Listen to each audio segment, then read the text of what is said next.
Assalamualaikum warahmatullahi wabarakatuh. Hari ini kita akan membahas tentang sampling atau pengambilan data. Dalam pengambilan data, kita harus memiliki prinsip yang utama. Data yang kita ambil itu bisa merepresentasikan populasi. Masih ingat tahu kemarin? Sampel, populasi, rakyat, DPR-nya. Nah, ada tapi tidak hanya itu gitu ya, bahwa sampling ini harus dipelajari dalam artian bahwa satu, karena ada hal yang tidak mungkin dilakukan, semisal populasinya itu sangat banyak. Ketika populasinya sangat banyak, tends to infinity, menuju tak hingga, maka biaya yang diperlukan mungkin untuk mengambil seluruh data pada populasi itu jadi sangat besar. Yang kedua, destructive testing, yaitu ketika kita mengambil semua sampel, itu akan merusak sampel. Contoh, misal helm kalian tulisannya SNI, kan ada tekanan, tes tekanan di situ. Nah, kalau semua helm dites tekanan, ya tentu bleset, tentu rusak. Jadi kita tidak mungkin mengetes atau menguji semua helm yang diproduksi, tapi ya cukup diambil sampel saja. Lagi, yaitu ada juga alasannya tentang cost, bahwa kalau kita ngomongin tadi ya di awal, bahwa ada banyak orang atau ada banyak isinya populasi, maka sampel ini harus dilakukan untuk menghemat biaya. Jadi ada 3 yang utama ya, bahwa populasinya ini ada tak hingga banyaknya. Yang kedua, kalau kita ambil semua sampel bisa merusak sampelnya sehingga jadi nggak laku, nggak apa. Yang ketiga, bisa tentang biaya juga. Ini yang utama sebenarnya. Ada 4 cara mengambil sampel secara acak.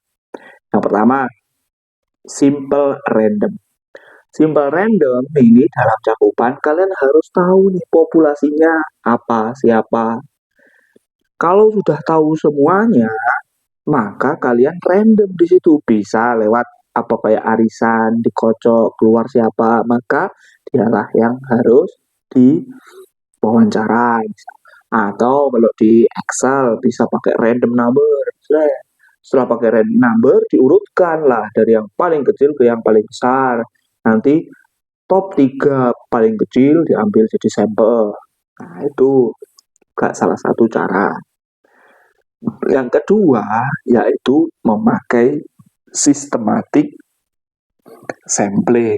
Systematic sampling di sini yaitu ketika kalian itu ngambilnya urut, misal 200 orang populasi. 200 orang populasi yang kalian ambil pengen 10.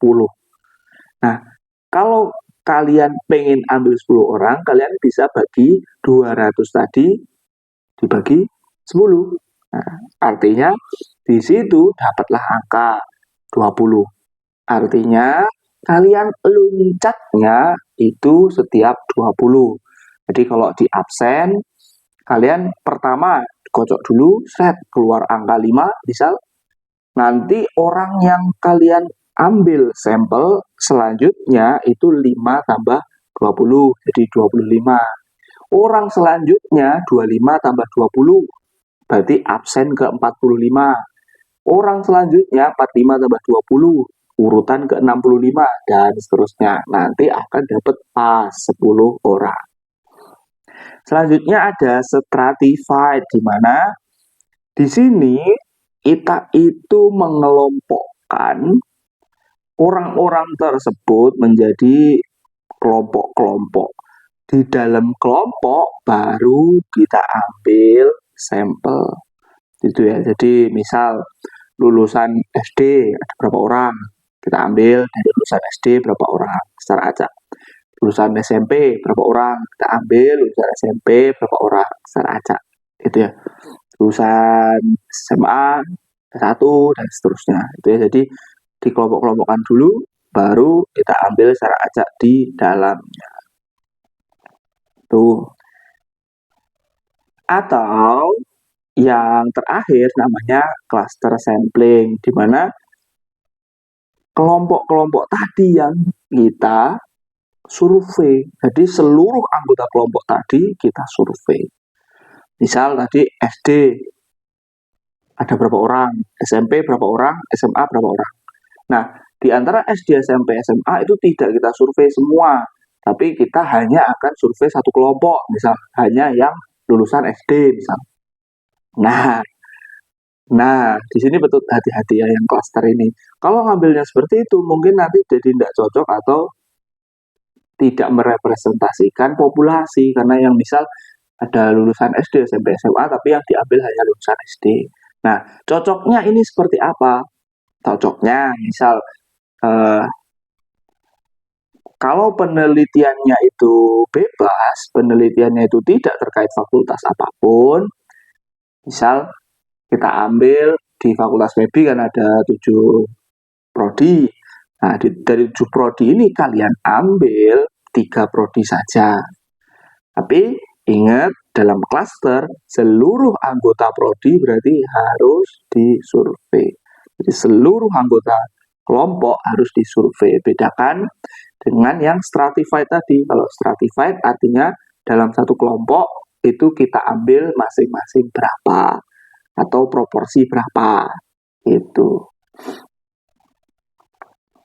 Jadi bedanya ya, kalau stratified kita bagi kelompok, dalam setiap kelompok kita ambil. Tapi kalau dalam cluster kita bagi kelompok, yang kita random adalah kelompoknya. Kelompok apa yang mau kita ambil? Tidak semuanya terambil. Tentu dalam sampling itu tidak mungkin bisa selalu sempurna, pasti ada yang namanya error. Makanya kita punya di sini ada sampling error. Ya, ini perlu kita garis bawahi, kalau population mean itu biasanya disebutnya mu. Ini mu. Tapi kalau rata-rata sampel atau sampel mean itu disebut dengan X bar. Jadi mu itu adalah kepunyaan dari populasi, X bar itu adalah kepunyaan dari sampel.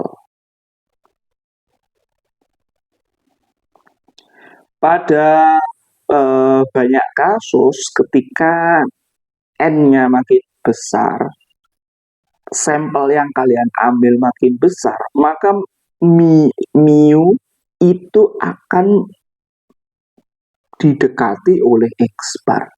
Artinya apa? Jadi rata-rata dari X bar itu pasti akan menuju mu ketika sampelnya besar.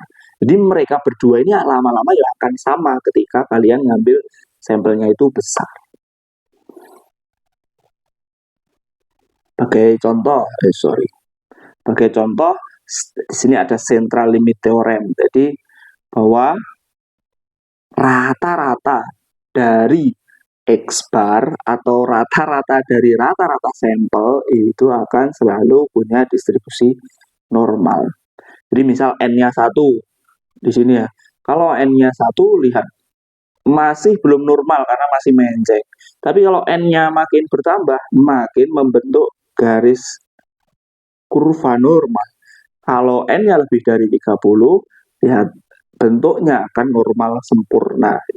Makanya kita menghitungnya nanti peluang-peluangnya dalam sampling ini akan menggunakan distribusi normal dan tabelnya seperti minggu kemarin.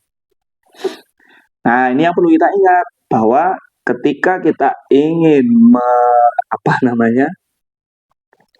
ketika kita ingin membuat distribusi normal, maka kita harus punya kemarin mu sama sigmanya. Nah, sigmanya di sini nilainya adalah sigma populasi dibagi dengan akar N. Akan memperoleh sigma dari X bar. X bar itu tadi apa? Rata-rata sampel. Selanjutnya, setelah kita punya sigma dan tadi kita punya mu dari X bar, kita bisa mengubah normal biasa menjadi normal standar Z seperti pertemuan minggu lalu. Nah, kalau sudah ketemu Z, berarti kan tinggal mencari di tabel, ya, di tabel di belakang. Jadi, alangkahnya gitu ya, mu X sama dengan mu, sigmanya sama dengan sigma per akar N, lalu dicari Z-nya, lalu dilihat tabelnya. Contoh, di sini di buku ada dituliskan tentang apakah botolnya ini, rata-rata sampel botol ini melebihi nilai tertentu. Misal dari pabrik aturannya population mean-nya ini harusnya 31,20. Lalu standar deviasinya 0,40. Nah, kita mau ngambil sampel 16. Apakah betul rata-rata mu ini meyakinkan atau tidak?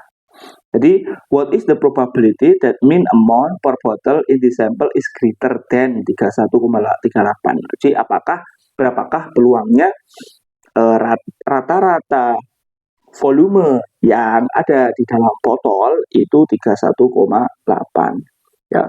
Jadi, tadi klaimnya perusahaan rata-ratanya itu sekitar 31,2 dengan standar deviasinya 0,40, tapi sekarang ditanyakan apakah dari 16 sampel itu peluangnya berapa lebih dari 31,38. Ya, ini lebih dari 31,38 itu arsirannya di sini ya. Jadi lihat rata-ratanya adalah 31,32 dan berarti arsirannya di bagian ini, karena lebih dari ya. Kalau kurang dari ya di kirinya, gitu ya. Pertama yang dilakukan apa? Find Z. Nah, tadi ingat, kita perlu ingat kembali ya. Oke, saya tuliskan lagi Z. Tadi rumusnya apa? X min mu per sigma, gitu kan.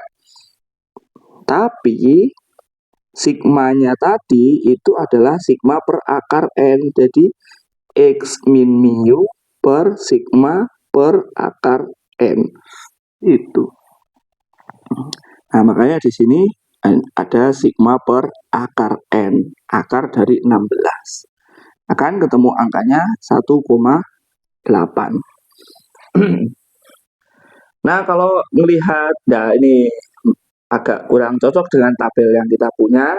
Tapi kalau kalian punya tabelnya seperti ini, kalian bisa lihat langsung, yaitu 0,461. Sekarang kita lihat kalau kita pakai tabel kita sendiri yang seperti ada di buku. Ini dia. Areas under the normal curve. Ini tabelnya saya tampilkan di sini. Lihat Z-nya tadi berapa? 1,8 ya.